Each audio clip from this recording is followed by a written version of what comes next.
Hi, everybody. We are live in the field. Oh, look, we're weeding. Hi everyone, It's Cody. All right, let's take this down. we're in our veggie field today. If the internet is poor, we are very, very, very, very sorry. Yes. We're going to try our best. Yes, if it cuts out, I think we're going to call it and then we'll probably try again next week. All right, we are standing in the onions. You want to show me the onions? Sure. So we have 3 rows of onions here, 75 feet long. We got some reds and yellows in here. They're coming right along. A little bit of moisture would help them a little bit. Or a lot, I should say. It's been quite dry. All right, so the onions are sitting on top of the ground. Should we be burying them? No, we're going to leave them like that. We run into problems with wireworms, especially if you're burying them. And then you're going to run into other rot problems as well, especially with having the soil up around the neck. So we're just going to leave them like that. And then once the necks kind of break, if we're looking from this blue stake to that blue stake, once we see about half to 2/3 of the necks on them break, then we'll come out and harvest them and we'll lay them out to dry and then we'll do our evaluations. And what do you mean by the necks breaking? What does that mean? So that I can maybe sacrifice this little guy right here. So this little guy, so if this is your onion, the neck, when this is ready, it'll flop over like this onto the soil, and then you can pull the onion out of the soil and you can lay them there to dry. Or in our case, we're just going to harvest them and take them to our greenhouse and lay them out to dry. Right, so you're looking for majority of them laying down on their own. Yes, correct. All right, now on the flip side, let's go to the leeks.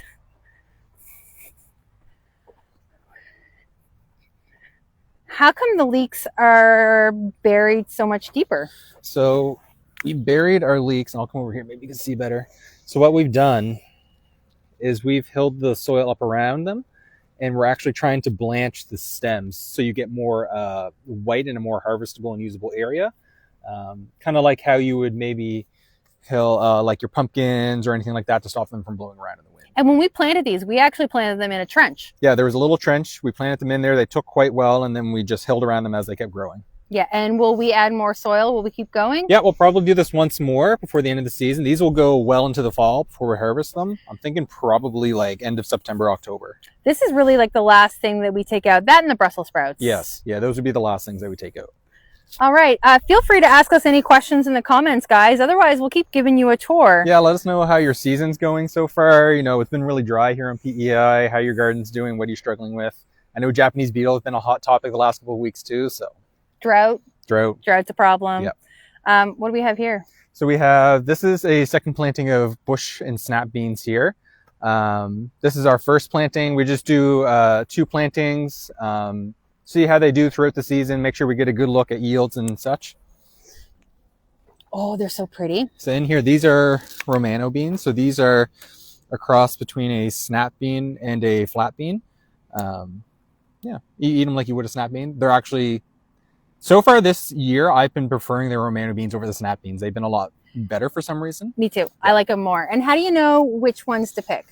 So which ones to pick? You're looking for color, but you're also looking for like width on the Romano beans at least. So like, here's like a good example. Here's an early one. And you can see it's almost as wide as like a thick snap bean, whereas this one that you're holding, that one's nice and wide. And that one's actually probably a good size to pick. Okay, and let me see if we can find one that's too far. Even this one might be starting to get a little too far. Right. You can kind of see the ridges. That means the seeds are starting to plump up inside. You don't want that. You want to pick them when the seeds are still young and tender. Yeah, and I would still eat this. I would just cook it, but it would be better cooked. But if you want something like fresh eating, like that one would be much better. That's so perfect. These have been very, very good. Yeah. I'm sorry if it's pixelated. I'm getting a slow connection, but we'll keep trying. Yes. What else we got? We got a little bit of everything this year. Let's go back over here. How can you tell when your snow peas are ready? Snow peas, kind of similar to the Romano beans. So these are a yellow snow pea. So something like this here, and actually the yellow actually makes it quite easy to see. That might be just ready to go now. I would probably prefer to pick something where the seeds are a little bit smaller.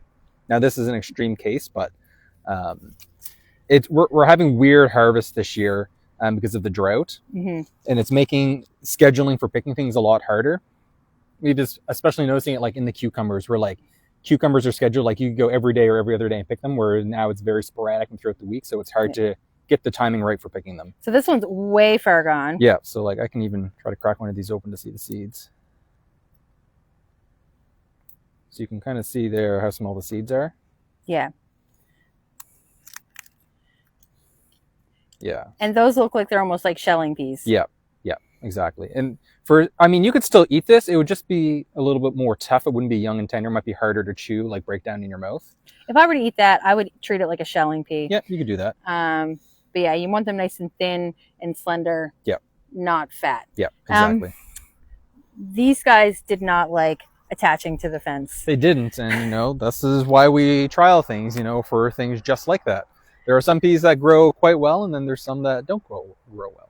And what's here? This is our broccoli. So they're just starting to come now. They actually look quite good. They're starting to yield. I would say the heads are on the small side, and that's due because of how dry it is. We have been doing some foliar fertilizers, top dressing with some granulars, but really we need some rain for some of the heads to form. We have some like what I would call crown broccolis, and the crowns where they should be, like something like that. There might be like this. Yeah. Yeah. They're coming though. They are coming. They need some rain. Everything needs some rain. Yeah. I know it's been declared an official drought in parts of Nova Scotia. It has been. And actually, I was just looking this morning and adding it up. So our weather station, we've produced 43.6 mils of rain for the month of July. And our historical average for the month of July is about 83 to 84 mils. So we're like just over that like halfway mark for the amount of rain we get for the month. Heather asked, any idea why my lettuce bolted this year? It was a butter crunch. So it probably bolted because of all the drought stress. So lettuce will bolt when it's stressed or due to heat and sun. Which we had both. We had both. So, if it's a head lettuce with how dry it's been and then mixed with all the heat, it probably just went straight to flower. Yeah. I mean, we had 4 heat waves kind of right in a row. Yeah. Yeah. So that was really tough. We were lucky our lettuce actually didn't bolt. I was actually quite surprised how early our head lettuce came this year, and we had some small romaines. And within the span of like a Monday to a Thursday, they went from like Monday, like, okay, ready to pick, to Thursday, like they were just a little too far gone. Too far gone. And we just put in our second planting. You can see it up there under the row cover of our lettuce. Yeah. Yeah. And I'm really looking forward to it. There was some too. good lettuce. There was some very good lettuce. I was very happy. So we do 2 plantings. And why do we cover it with row cover? We cover it with row cover. So we used to do some pesticide applications, which is fine, but we're trying to create a better pest management strategy. And part of that is putting netting over all the lettuce. So when we plant it, we put the netting over, and then we don't have pests coming in and chewing on our plants. And what are the main pests that we have? The leaf hoppers are the main ones for the lettuce. You might get a little bit of aphids, but for us here, it's the leaf hoppers. The leaf hoppers. I actually find that since we started covering the lettuce, the leaf hoppers haven't really been thriving. No, they haven't been. And it's probably keeping them at bay and not giving them one of their favorite things to chew on. So we're not seeing them as much. And we transplanted our lettuce. Yeah, we transplant all of our lettuce. We don't direct seed. And I don't know if you can see through the netting. But we have it in blocks.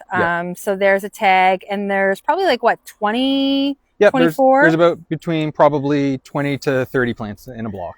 What do we got here? These are our beets. I'm actually quite happy with our beets this year. Here's Taunus. Yeah, so we can pick a few of our own varieties, but seeing how dry everything was this year, beets are actually doing quite well. And how do you know that the beets are ready to harvest? So you can really harvest them at any size for you. As for Taunus, they're pushing themselves out of the soil. I would say this is a very extreme pushing out of the soil because of how dry and hard the soil is. But really, you can pick them at any time. That's probably the length Taunus gets. Maybe a little bit fatter, but again, because it's been so dry, there just hasn't been enough moisture for them to bulk up. Yeah, but look at this guy. Yeah, that one's pretty good. The beets look really good this year. We've kind of struggled with our beets. And this has been a really good year for beets, I think. This has been a good year for beets on the farm. Do you have a knife on you? I do have a knife on me. Let's go to the front. Because we have a very pretty one. And they're really big. They're very big. So these are Boulder. This is Boulder. So this is one variety we currently have. I can just lift the leaves up and you can find a big one anywhere. Yeah. So this is the guy I'm going for here. Oh, look at that color. Look at that. I hope people can see how beautiful that is. So the skin is a very yellowy orange color. And then the inside is very much a like lighter yellow color. Try not to get too much dirt on it. Oh, that's so pretty. Right, eh? It almost like hypnotize eyes. It does. It has kind of like the bullseye effect with like the white rings in the zoning. Mm-hmm. Yeah. Noreen says, both my tomato and pepper container plants are very small. Veggies are also very small. I water daily. Could this cause this? It could. If you're, you're doing your daily watering and stuff still isn't growing, I would look at probably feeding. There's a lot of really good organic fertilizers out there. I know for Fire makes some really good products, but typically their NPK are much, much lower than like, say, like a synthetic Miracle-Gro fertilizer. So typically you have to top dress or apply it more often. So depending what you're using, look at the NPK. If it's a little bit lower, look at applying the fertilizer more often. Yeah, and tomatoes and peppers are heavy feeders. They're really heavy feeders. Anything that produces like a fruit, pumpkins, cucumbers, tomatoes, peppers, they are going to need a lot of feed. And even though it has been a heat wave, would you recommend watering containers daily? So never water them daily, but always check them daily if they do need their water. Yeah. Stick your finger in the soil, lift them. If they feel heavy, they probably don't need any moisture. If they're light, if the soil is very hard and compact, hard to get your finger in. If the soil is pulling away from the sides of the pot, that's a good time to water your pots. We're right across the road from the tomatoes. You want to go look at them? Yeah, sure.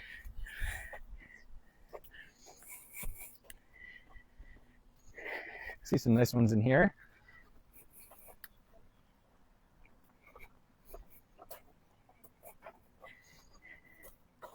So there's some nice Roma types right along here. Oh, here's a really good example. So we're starting getting some blossom end rot right here on some of our Romas.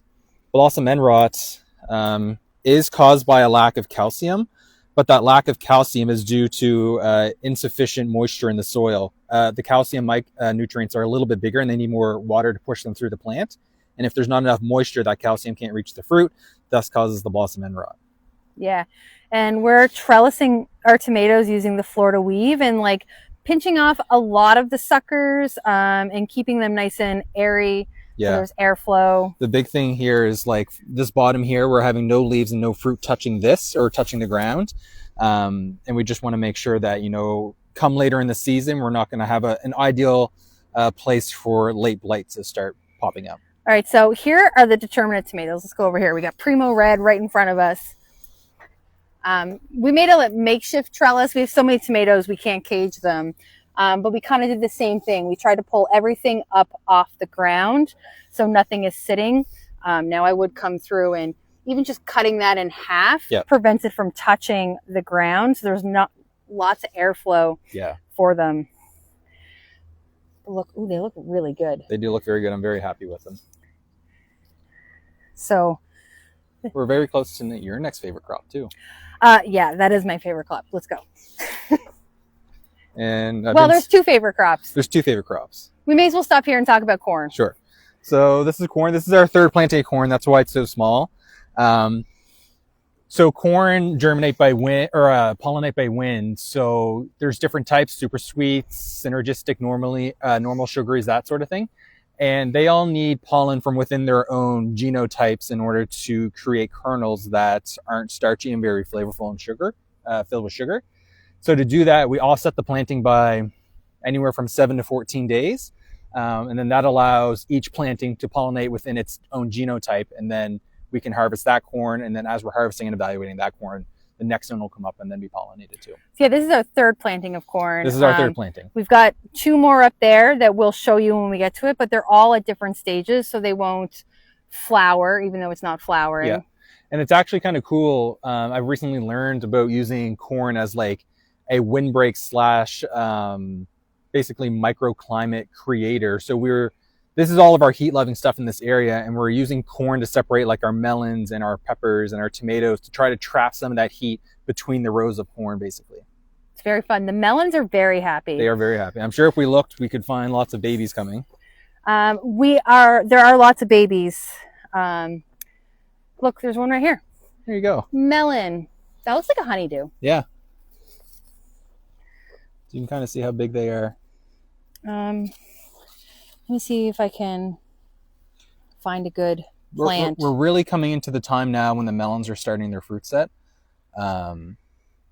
If this was a little bit later when all the fruit were already on the plants, I'd be a little more concerned, especially with how dry it is. But because they are just starting, I'm not too concerned yet. Maybe in the next couple of weeks, we may have to start doing some irrigation of our own. Yeah, there's lots of flowers. Do you want to show us the difference between the male and the female flowers? Yep. So a lot of the flowers you're seeing open right now, like right here, this guy. So this is a male flower right here. So the male flowers come out 7 to 10 days earlier on the plants than the female flowers, and basically they're attracting the bees to the area, more or less getting them ready for pollination, the bees. So there's a bee. Yeah, so there's a bee there. So after that 7 to 10 days, you start getting female flowers, which are right here, and you can tell the difference between the two. So here's the male one. Here's the female. The female always has the ovule right behind the flower. And that's, once this pollinated, this flower will fall off, and then that will eventually become the melon itself. We've got 2 questions asking what this fabric is and what it's for. So this is biomulch. So this is a biodegradable, essentially, aid that helps keep heat and moisture in the soil. Also helps keep the weeds down a lot too, but heat and moisture are the 2 biggest things. Peppers, tomatoes, melons, even cucumbers. This is basically ideal and what you want it for. Yeah, so the bee goes to the male flower, and then he stops by the female flower and pollinates it. That's right. And then you get lots of beautiful little fruit. Yeah. Like there's a cute one just started. Yeah, he just started. So that flower probably, you can see it just still hanging on. That flower probably was just pollinated like a day or 2 ago. Yeah, and we've got lots of bees around. It's always good to see, and they don't want nothing to do with us. No, they don't. They just want the flowers. But yes, I love melon season. It's some of my favorite. I know once we get to the front of the melons too, there's some very cool watermelons starting to come. Probably the size of a softball or more, but they have a nice like yellow rind to them. Heather says, my sweet corn is only 2 feet tall and flowering already. That is stress flower, probably from lack of moisture. Yeah. Flowering at that height means it's a stress response. Yeah. A lot of corn. As far as I can tell, there's no corn out there that'll flower at that height. Here's a nice watermelon here. That's a stress response from the drought. Even when we go up to look at our corn, I can show you some of our cover crop and what's happening in there, and even that's very abnormal too. All right, oh, I see a good one. So right here, so this looks like a very sick melon, but it actually is not sick. That is what it's supposed to look like. And there's another one down to your right as well. Yeah, and like there's a little guy just starting. All right, here is planting number 2 of our corn. Planting number 2 of our corn, a little bit larger. And this is about 2 feet, a little bit more on some, a little bit less on others. Yeah, my boot's about 11 inches, so yeah, it's about 2 feet once you stretch it all out. So yeah, if it's flowering at this height, it's definitely stress. Yeah, 100%. Will it still form edible ears? You may still get some ears. Really, I'm not too sure what's going to happen when these environmental stresses happen. Plants will do some very, very wonky things. You may get some ears, but the ears could be very short, very small. There could be not many kernels on them. Like you might see any number of different things. And Heather, when did you plant your corn? Because this corn was planted 6 weeks ago, probably. And then our other planting over there is probably about closer to 8 weeks. Okay, let's go check out that. We'll skip over the peppers while we look at that one. Okay. The corn was probably one of the first things we put in the fields. Yeah. So one of the nice things with corn and direct seeding is that, yes, we have to look out for frost, but we can kind of push that limit a little bit. So we're basically putting this corn in end of May, beginning of June. If we can get a nice 5 to 7 days where it's going to be relatively mild and a little bit of rain in the forecast, we're basically... Sorry guys, we are having poor internet out here in the field. I hope you guys stick with us. Fields are good for growing crops, maybe not for self-service sometimes. How will we know? Oh, look what I see. Yep, so there's the flower just starting to come out now. You might hear it called a tassel, but this is the male part of the plant. And it'll stick out the ears on the side. Yep, I don't see any ears coming yet, but... Are these them? Just it starting? could be, yeah, right there. Yeah. Very exciting. I love corn. We're basically at the point now with moisture that anytime it rains, you can kind of see everything just jump up. and then it's so dry, and then they kind of stop, and then it rains, and then they jump up a little bit more. So Heather said she planted hers the full moon of June, which would have been about June 13th-ish. Okay. I think the full moon was late this year. yeah. So maybe they're hungry. So yeah, they could be hungry. Yeah, there could be a little bit of water stress, but yeah, definitely hungry.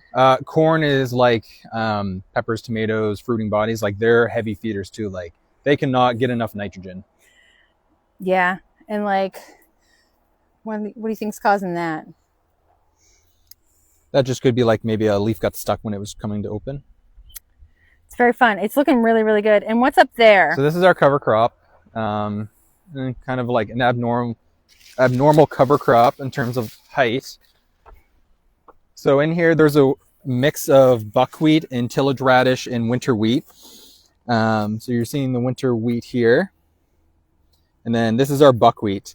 This is your buckwheat, like buckwheat flour. If you have buckwheat seeds in a pillow like my wife does, this is the plant it comes from.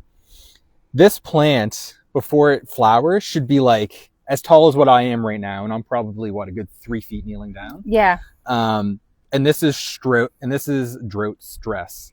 When it's this low in flowering, it's a little worrying because if it goes to seed, you'll have buckwheat for a very, very long time in this area.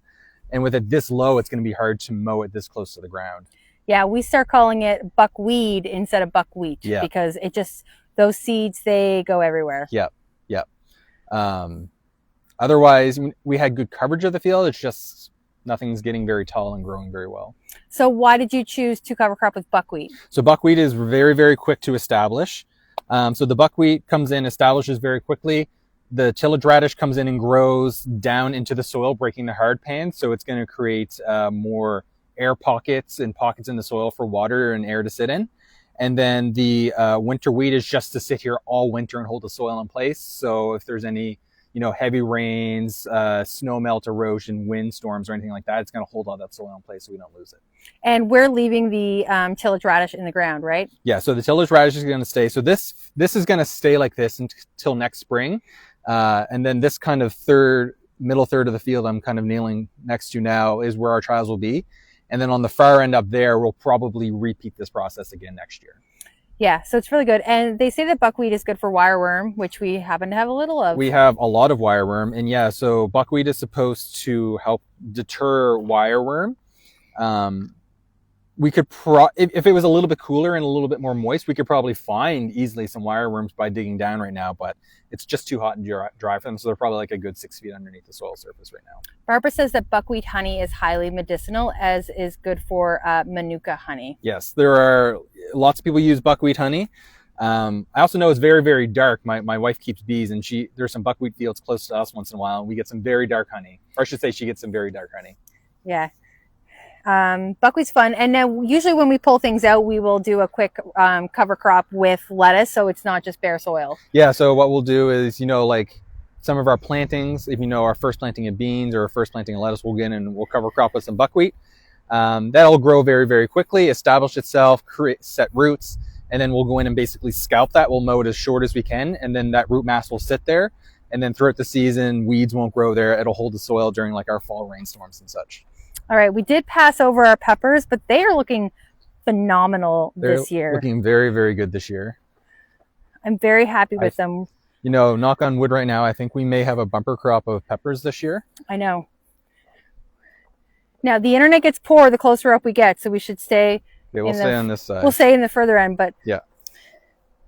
They're nice and sturdy, lots of flowers, lots of fruit. I can't even see it from here right now, but there's a couple of like chili pepper varieties. Like the fruit on them are like 6 inches or more right now, and we're just waiting for them to mature essentially.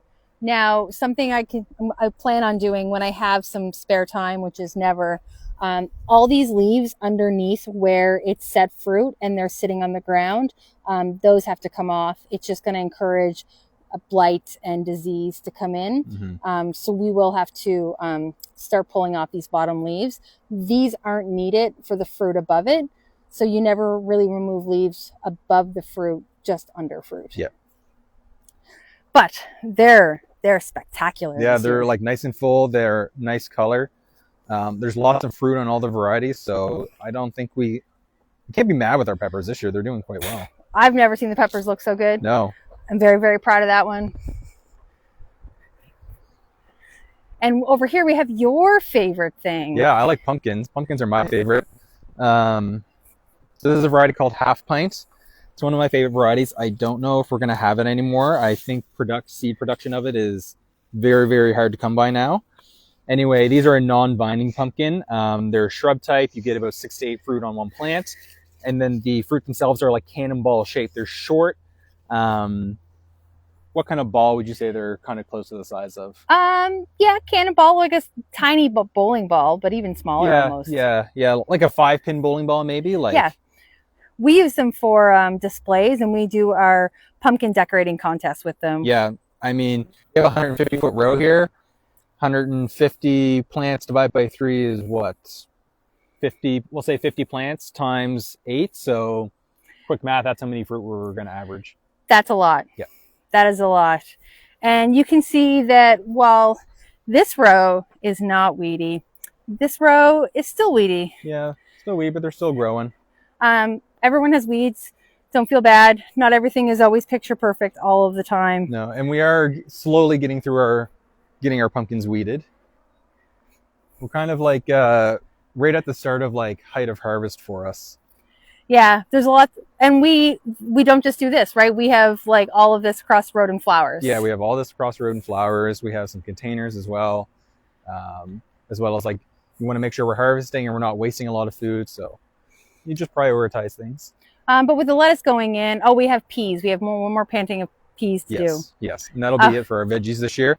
Jeff found the word for us, softball. Softball, there you go. Yes. Thanks, Jeff. Yeah. But yeah, the pumpkins look fantastic. Here's New Rocket. Yeah, New Rocket's the top-selling jack-o'-lantern pumpkin. I saw some the other day. Look at them. So cute. They're like the perfect jack-o'-lantern size. Yeah, they're like a 18, 20-pound pumpkin, jack pumpkin. They're a little more tall than they are round. But New Rocket just tends to do really, really well in the Maritimes. Yeah. Something I love to do that my husband hates that I do is when we go and look at pumpkin displays and stuff, I name the pumpkin varieties that are in the bins. It's fun to guess the names if you go to like a Sobeys or a Walmart, and you can try to guess the variety names. Yeah. Some of them are obvious. Yeah. All right, guys, ask us any questions if you have. I know we've got a bunch of people watching, enjoying the tour, but we'll answer some questions if you want. I think I am going to just pull like a couple carrots just to show what's happening in there. Here, pull them over here where they're thick. Yeah. So I don't expect the carrots to have any amount of size to them, but I would expect that the roots will be quite long. That was very pretty. So this is, it's hard to say like this is good weather for making carrot length because it's so dry. The taproot is driving further into the soil to find moisture and water. And now we just need some rain, and then that will bulk up, and then you'll have a very, very nice carrot. Yeah, so it's kind of a trade-off, like some things aren't doing well, like the corn. Other things like carrots, this is, it might be a little on the dry side, but relatively okay for making size in the carrots. Well, carrots can be forgiving too, right? So in Narvik, that would be what, 65 days to harvest? Yeah, if you wanted a baby carrot, probably closer to like an 85, 90 for like an 8-inch carrot. But like carrots are more forgiving than say the lettuce is or the beets because it's not going to bolt in this conditions. It's going to get long and search for water, and then we'll give it time to size up. And carrots can also stay in the field and be relatively okay, whereas like lettuce, you have like a very small window of like 3 or 4 days before it goes to flower and it's no good anymore. All right, so we've got 2 hills here. Yeah. Those 2 hills are empty. Yeah. What's that? That's the second planting of carrots there.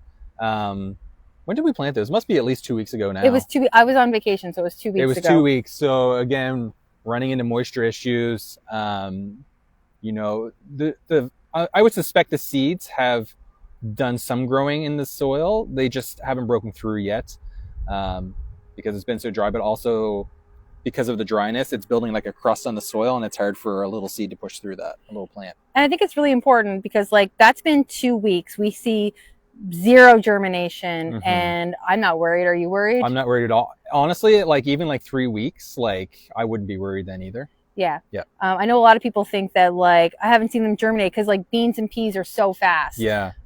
Even lettuce is fast. Yeah.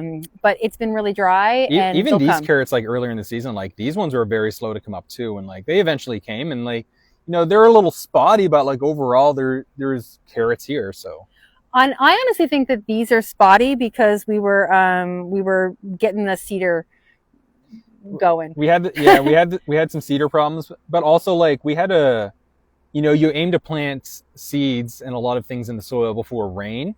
We can't always have 10 to 15 mils of rain over 24 hours. Sometimes it comes in the span of 10 minutes, and that happened with our carrots. So we probably had a little bit of washout as well. Yeah, I'm really excited. Heather said that her carrots are thriving. I planted carrots the other day. I noticed I had like just some empty space in my garden, and I was like, I'm gonna put some Napoli there. Yeah, why not? Yeah. Oh, and I put kohlrabi there too. Yeah, I can't wait for the kohlrabi. I love carrots. I'm very, very excited. But yeah, we need to come through and weed them again, and then oh look, I pulled one out and thin them. Yeah. What should your spacing be on your carrots? You could probably go an inch or two, something like that. So not 20 carrots in an inch? Not 20 carrots in an inch. For us, for carrots, there are cedars out there that'll work. If this was all Napoli, this would be quite easy to do with a cedar. But this spacing for this variety is about, I want to say, probably 12 to 15 feet. And it gets quite tedious, running with a cedar, taking all that seed out and making sure there's no stray ones left in there before you move on to the next variety, because we really don't want the seeds mixing together, especially when we're taking data and sending a lot of that data back to our breeders and suppliers. We want to make sure we're sending them their seeds that they bred and not someone else's. It's really funny. This I can tell that I'm a grower. I'm filming this. I'm weeding the entire time that Cody is sitting here talking. So this is Narvik, and the first one over there is also Narvik. Why do you plant the same bunch twice? So we plant the same bunch twice, make sure we get a good look at it. It's basically just like a replication trial. Like for example, we could have really bad germination in this variety right here, due to, washout or having cedar problems, whereas we can, maybe avoid that in a second planting and get a better look at it. Yeah. I find that sometimes the second planting can show a lot because maybe there was like a lack of fertilization in one spot here, but not over there. Yeah.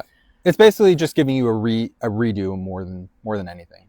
And we always retrial our carrots and we always retrial our beans. Yes. Yes.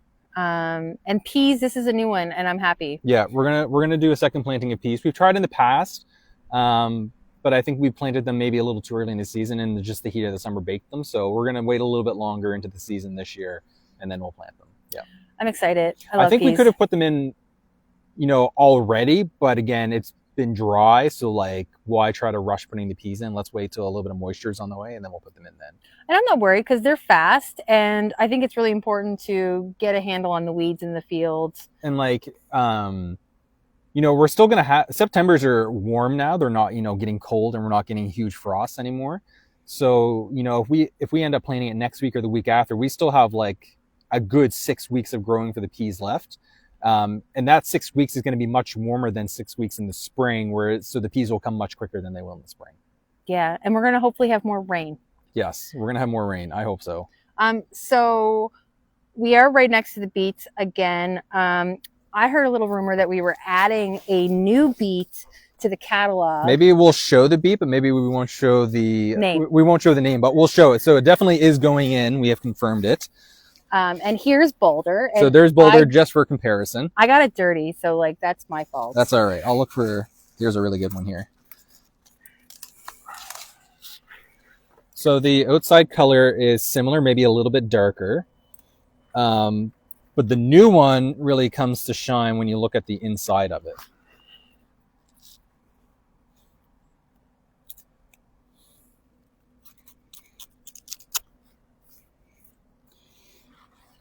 So you can kind of see here, it's much darker and more orange inside. I got lots of dirt all over it. But yeah, and where this is kind of white on the inside, this is like a darker color. Yeah, so this is Boulder here, and then this is the new variety. Yeah, and this is not replacing Boulder, is it? It's not replacing Boulder. We're still going to have Boulder. It's just going to be a new color beet that we're going to have. Even seeing that color there is a little bit light compared to some of the other ones we've been seeing. Yeah. It's usually much, much darker than that. I'll try another one.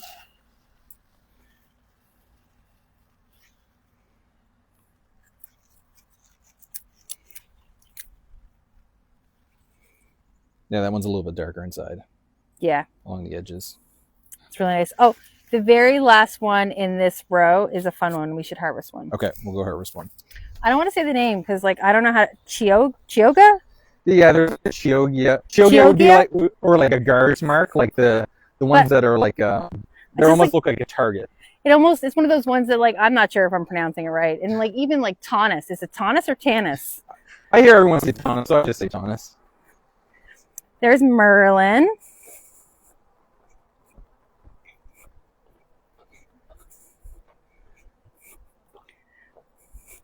Of course, we had to put it all the way at the end. All the way at the end. That's about a good one. Jeff wants to know if the darker ones taste better. The darker yellow ones? Yeah. I think they taste very, very good. I think correlation between the dark color and flavor, I don't know if there's any correlation there, but the dark orange ones did taste very good. And we just had them fresh out of the soil, washed them up, cut them, and then that was that. And I don't eat them because I think they're gross. But I think that is so fun. Isn't that fun? They're doing really, really well this year. Doing very well. Very happy with the beets. Yeah, and the beets I think have been in here longer than their said days to maturity, just because it's been so dry. It's been so dry. Like even some of these Chiogas now, like are still like quite small. Like there's really nothing there on that one. So. And will that come? You know, it might eventually, but if this is going to be like double the time for harvest, I probably wouldn't bet on it. So. Yeah, a lot of them are happy, but there are some small ones. Yeah. And there's more small ones down here, and I think it's because we're at the end part of the field. Yeah, we're kind of at the bottom of the field, so there might be a little more washout down here. It might be on a little more decline down here as well, so a lot of the nutrients aren't being held in the soil as well. All right, want to look at cabbage? Yeah, we'll look at some cabbage quickly. How do you know when you should harvest a cabbage? By density. So you just basically go around and you kind of palm a cabbage and you go, yep, that's nice and dense and hard, and I'm going to pick that. Look, I see carrots. Oh, look at that. There's a couple coming up. Yeah, I can see them from here. We had some cabbage yesterday. We had Katrina for supper. It was so delicious. Here's Katarina here. So this is our variety.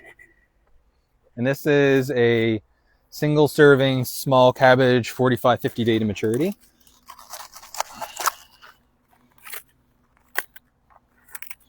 But you can, like, I can take my hand on that and I can squeeze it and like there's really no give to that. Mm-hmm. So we cut it open.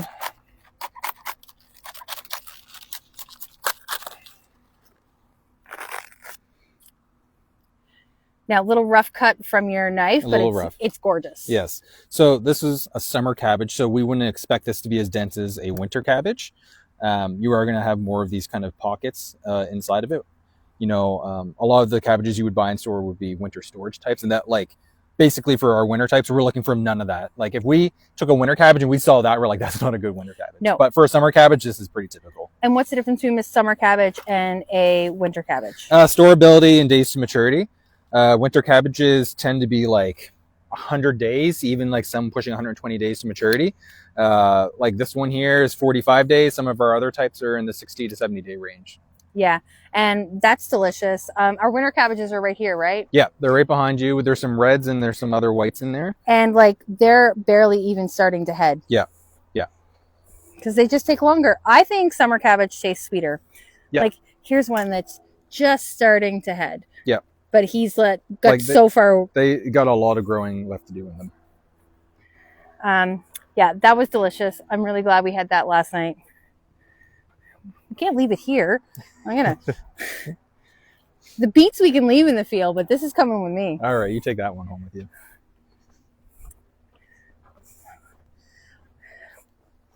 I think we've pretty much done our field tour. We didn't look at winter squash. I don't think there's too much going on in there right now.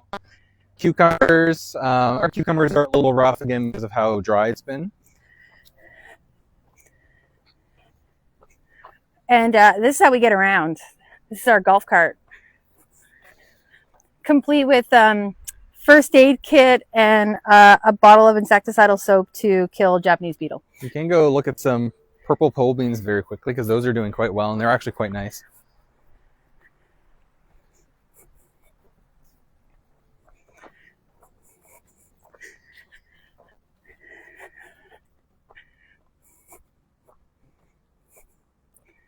Part of our AAS trial. This is a blind entry here. We're not sure the variety, but one thing I've noticed is that it's producing a lot more beans on the young growth before it produces a lot of leaves. So it's easier to see them, but also like high harvestability. Yeah, like there's barely any leaves on this one, and this would be the direct comparison, and there's a lot of leaves on this one. Yeah. Not super straight, but like really nice glossy purple color. Yeah. They are delicious, and there's a lot, and they're tall. Yep. And we're going to have purple beans pretty much right up to like a hard frost. And these are our baking beans. Mm-hmm. When Heather wants to know if she can do another planting of corn and use some fertilizer. Depends where you are. It's getting a little late for corn now. We're beginning of August. If you choose some of the fast maturing varieties, I think it's either Honey Select or Montauk. I think they're like a 65, 68 day maturing corn. Like that would be one of the faster varieties. Mm-hmm. Those would be ones I would look at. You can certainly try, but it is getting quite late. Yeah. And would you replant your corn in the same spot you just had it? No, I would put it in a totally new spot. Yeah. Yep. Yeah, you can't just like pull it up and replant. Yeah. Which would be nice if you could. I know. We got winter squash here. We got Brussels sprouts. Winter squash. I'm kind of seeing fruit here and there. There's some. I did see some.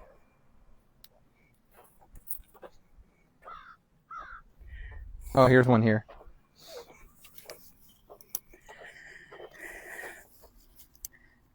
Delicious. There you go. And how do you know when these are ready to harvest? When these are ready, so the stem right here, this will turn brown and get very hard and woody. Right now it's still like kind of malleable, like I can move it around and it won't break off. When that turns brown and woody, it's basically ready to be harvested. Yeah, and then if you were going to store that for the winter, what would you do? Then you would have to place it somewhere with a lot of airflow and relatively warm and not humid so it could dry and cure. You're looking for the skins to get like hard on them. Kind of shrivel up like a sponge would when it dry and just kind of like contract and get nice and hard, and that way they're not letting any exchange of like moisture in and out of the fruit. What's that beside you? This guy here? Yeah. Sorry guys, they don't want us to get too close to work. They just want us to stay in the field. Yeah. So over there is our container garden and the greenhouse. These are butternut squash along here. You can kind of see them starting to form right here. They're very fun. And the flower's still attached, so that just got pollinated. Just got pollinated. We got lots of bees. And grasshoppers, apparently. How many squash does one plant typically put out? Ooh, depends on the variety. Like our sweet maw, 2 to 3. Typically, the larger the fruit, the less our plant's going to produce. Trying to connect again. We're backing up. So it kind of depends, I guess, on what type of winter squash and what variety you have, how many fruit you're going to get. Yeah, the squash are very happy. We've been working on weeding today. We got almost the whole half of the field weeded. Yeah. We got almost the whole half of the field. Now we can't get close to the container garden, but what's happening over there? So container gardens, we have lots of peppers in containers. We have some flowers, hanging baskets with tomatoes, and then we have some raised beds where all of our herbs are, which look fantastic. And we're kind of have a couple of non-varietal trials going on in there as well with some different types of like organic matter for fertilizing your soil. And we're seeing good results out of that too. So that might be a new what we would call hard good we might offer in maybe this coming year. I do like trialing the hard goods. Yeah, I do too. I Yep. gave Al a suggestion for one yesterday. We'll see if it works. I like making suggestions. Yeah. How the flowers? Flowers look really, really good. I've been noticing the sunflowers and the cosmos, because we direct seed them, they're a little bit slow, and again, moisture stress. So we set sprinklers on them, and quite literally earlier this week I put the sprinklers on the sunflowers, and like the next day I could see they all jumped up and now they've stopped again. So everything just needs water. And then the one thing that we're starting to see this week, really for the first time ever, that's really bad is those Japanese beetles. Japanese beetles, the last couple of weeks, and especially this week, they've really come out of the woodwork. And like, we know that they're in Charlottetown and Stratford really bad, but we've been really lucky here. I'm worried that they come here. Yeah, so they've been always in like the Stratford in the downtown Charlottetown area. I think 3 years ago I could count on one hand the amount I saw. Last year we saw them a little bit more, and this year they're like really starting to like devastate some rose bushes on the property, some of our neighbors' trees, that sort of thing. Yeah, we Scott and I have been actually deadheading that white rose bush because it's almost like a catch crop. Yeah. They really like that white rose bush. It's easy to spot them, and I'm like, I'm gonna deadhead you. I never deadhead the roses on the property, but like, if that can keep producing and they stay away from our flower trials. Yeah. But we did notice them on the white daisies. Yeah. They seem to like whites. Yeah. Yeah. But yeah, we killed about 60 or more in the last couple days. Yeah. So we're just trying to arm everyone with like bottles of like spray bottles of like safer soap, insecticidal soap. I see always you going with like a little cup and you're like knocking them into the cup, into some soapy water. That's really the best way to handle them. Yeah, I did try to convince the guys, our boss, to be like, hey, if I trade in X number of Japanese beetles, will you get me ice cream? And the answer was no. But to be fair, we get a lot of ice cream. We get a lot of ice cream anyway, and I don't think anyone wants any Japanese beetles. So I know, but like, it's good incentive. But I'm already incentivized, so Yeah. that doesn't work. But we need to keep a watchful eye. We're not squishing any of them. No, we're not squishing any of them. I think actually you kind of taught us all, like, they release a pheromone when you squish them, and then it attracts more to the area. Yeah, and you read about geraniums. Yeah, and I was looking at that again this morning, and that was literally 15 years ago, and there was one article on it from, I think it was like Ohio State University or Michigan State University, one of those universities. And there hasn't been anything since. So I don't know if anything of it is actually true, or if they just kind of gave up on it or put their focus somewhere else. I don't know. It's one of those things. I heard last year about the geranium, and then they were on the geranium, and they were moving, and I was like, does that work? I don't know. Yeah. We just gotta be vigilant. Yeah. Check every day. Yeah. It is an everyday thing. Yeah, I would say, like, if like you're in like the Charlottetown area PEI, or if you're in an area that you know has Japanese beetles close by, like that used to be a half hour or so away ago, like start checking your plants and keeping an eye out on things. And they're poor flyers. They really move in soil. Yeah. They move in soil. Like, the way they came to PEI was probably in someone's like tree shipment or in soil someplace. They certainly can't fly across the water. No. So they're coming in soil. They're like big goofy dogs. They don't move around very well. I tell you, I would not accept someone like digging up a plant and giving it to me from Charlottetown or Stratford. And you know, that's a good point to bring up. Like, always be very, very wary, especially not so much this time of year, but like early in their spring, you might drive by a house on the highway and they're like, oh, plants for sale. And it's like, you have to be so careful. Like, they could have gout weed, like any number of like noxious weeds, Japanese knotweed. They could have pests in the soil on the plants. You just have to be so careful with those things. Yeah, it's really not worth it. No. Even like, you took home something from here and it had bindweed in it. I know, and I don't have any bindweed on our property. And I think it was blackberries, and it was when we first moved in, so it's about 4 years ago.